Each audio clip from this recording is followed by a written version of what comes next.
I've lost hundreds and hundreds of hours of my life during quarantine to TikTok. Are any of you on that crack? Don't if you're not on it yet, because it is... I open it up in the morning, I scroll 3 times, I look outside, it's night, I have a long beard, I don't know where the time goes. I just lose all time. And here's the thing, TikTok, you know, it's 95% children dancing, right? But that's kind of what I love about it, is because I'm so impressed with how good children are at dancing now. That was not my generation. I never learned, none of my friends knew how to dance. I remember going to my first dance in middle school. I was walking towards the dance floor for the first time, and someone stopped me and was like, no, white kids can't dance. And that's what he told me, right to my, he literally put his hand against my chest, white kids can't dance. Which now I guess would be like a fucking hate crime in 2020, but not for me. That was the best stereotype I ever heard. I was like, oh, okay, perfect. I'll focus on drinking. And then that's what I've been doing. Story time. One day I was flying back home to California from Texas after doing a DJ gig, and my buddy who was driving me to the airport was like, hey bro, you go to a small airport, you don't need to be there till 20 minutes before it takes off. And I was like, that sounds great, because my flight's at 6:40 in the morning. So I get to the airport, we say our goodbyes, I get in, and there's literally no one in the airport. Not only that, there's no one behind the check-in counter. Weird. So I go to where you scan your bags in. Security guard looks at me. He's like, we're not letting anybody in without a ticket. I'm like, well, there's no one at the check-in station. He's like, well, they shut down 30 minutes before the plane takes off. I'm like, well, what time is it? It's like, it's 6:22. So he calls someone to come over to the check-in station, and I go over there. I'm sitting there for like 15 minutes. I'm getting worried now. All of a sudden, this lady comes in through the door behind the counter, looks at me and says, we'll be right with you. We're having a plane take off right now. I'm like, well, I'm trying to get on that flight. But before I can say that, she slams the door behind her, and I end up missing my flight. Next flight doesn't leave till 11:53. That's 5 hours from now. And it only takes me about 3 hours to get home. So the same amount of time when it took me to get home from where I was in Texas, I ended up being stuck at the airport for 5 hours doing absolutely nothing. Have you tried Monster Waters? That's actually a thing?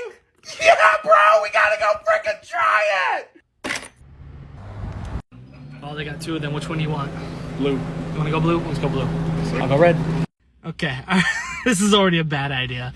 So we, at the bottom of these drinks, it says advanced water, and of course at the bottom of the red one says superior. Superior, huh? You had first pick. Hey. You want to switch? No, we're good, man. You sure? Yeah, all right, yeah. Cool. Is it good? That's pretty good. Is it? It's all right. That's not bad. What's it taste like? Kind of tastes like vitamin water. Just a little less superior. Forget you. What's it taste like? It's good, but it's nowhere superior in any shape or form. Let's swap.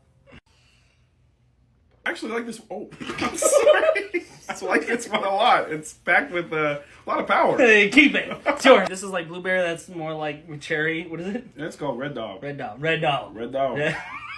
What would you rate on a scale of 1 to 10? I'd say about maybe a 7.5. 7.5? Yeah, it's not bad. I give it a 7. 7? I give it an 8, but because one's superior than the other, I brought it down a rate. The thing is, nobody believes that I can speak Chinese. Not even my own father, right? It's like we go out to eat together all the time. We go to restaurants as a family, okay? We have a nice dinner. My dad's always like, hey, Joe, why don't you go ahead and order something from the waitress? And I'm like, Dad, I think that's a terrible idea. He goes, do it anyway. When the waitress comes by, why don't you get us some dumplings? And I'm like, all right, here we go. So, the waitress comes by and I go, 服务员, 你好, 我们要一笼饺子. And the waitress looks me dead in the eyes and she goes, get the f*** out of here right now. So we're walking to the parking lot. My dad goes, see, Joe, you can't speak Chinese after all. And I go, Dad, you realize we're banned for life from that Vietnamese place, right? I brought her to the Lego movie a while ago, obviously, and we were in one row, it was her and I, and then 2 rows ahead of us there was a grown man that was there all by himself eating M&Ms out of a bag that he had ripped the corner off of. He was sticking one finger in, rustling around, pulling out one M&M, and then eating it with his mouth open. So it was a lot of this during the movie.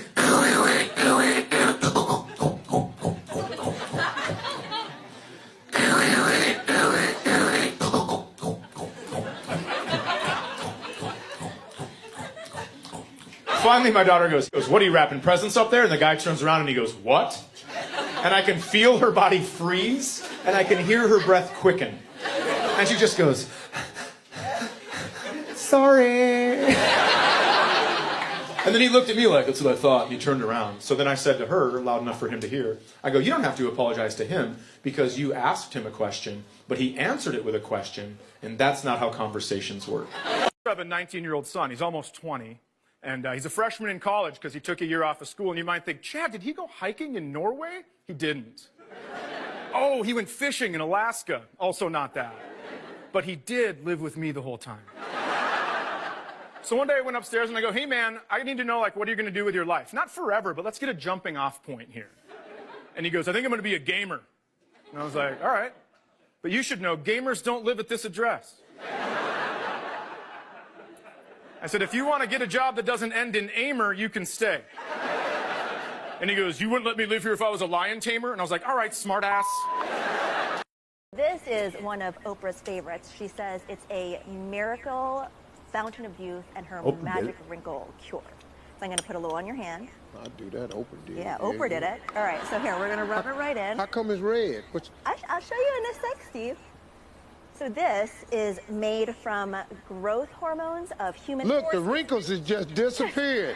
Growth hormones of what? I can't even ball my hand up. But so it's made from human foreskin.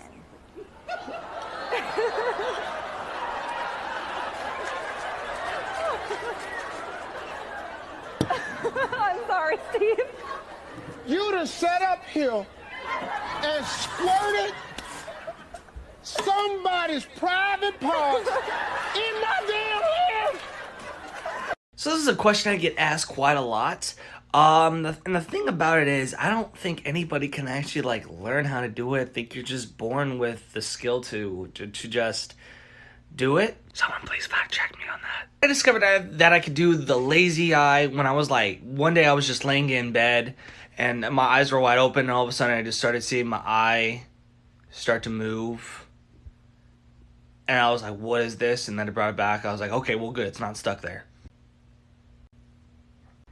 Coldest. Basically, once I realized I had like complete control over it, I started showing it to my friends and my teacher. And they got all like creeped out.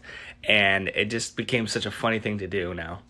And now it's a huge part of my skits. I almost want to don't want to do a skit without doing the crazy eyes, at least in one scene or two. So, yeah. It's a quiet evening in Nigeria.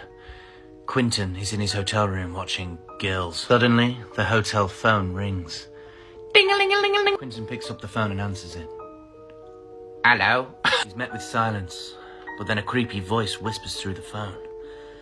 Quentin, California girl. Who is this? Who are you? Says Quentin. It's me, John Travolta. Quentin gags in horror. Please leave me alone. I have gonorrhea. But the line goes dead. Quentin looks back to the TV. The channel has changed. On the screen, Peppa Pig. No, please. I'm vegan. Quentin crawls to the door of the hotel. But in the way stands a shadowy figure. It's John Travolta. And in his hand, a grenade. You guys want me to cook for you? Cool. Let's make one of my favorite dishes. Ramen.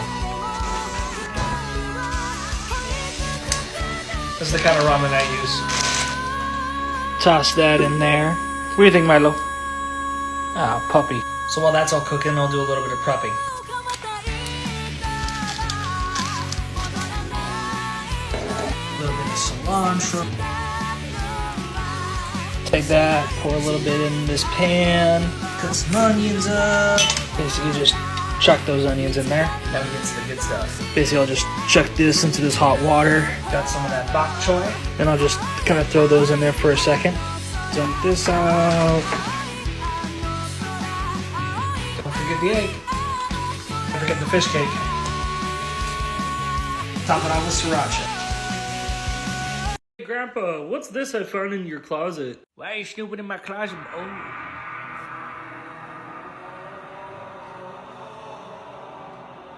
Is it like an old video game or something? It was. Probably the best game they ever made. Let me tell you a story, boy, about Master Chief and his fight against the Covenant. And that's a story about Master Chief and the Halo rings. Yeah, it sounds like a pretty lame game to me, to be honest. Excuse me? I only asked because it was like one of the skins you can get on Fortnite. Looks stupid though. You gonna disrespect Master Chief running for me like that, boy? I mean, playing as a guy who dresses up like a transformer and wears a motorcycle helmet to shoot aliens on a different planet sounds so unoriginal. Yeah, well, we originally thought you were your father's child until we found out your mother was screwing around with the neighbor next door. Wait, what? Oh, yes, right. His mom didn't tell me that I'm in trouble.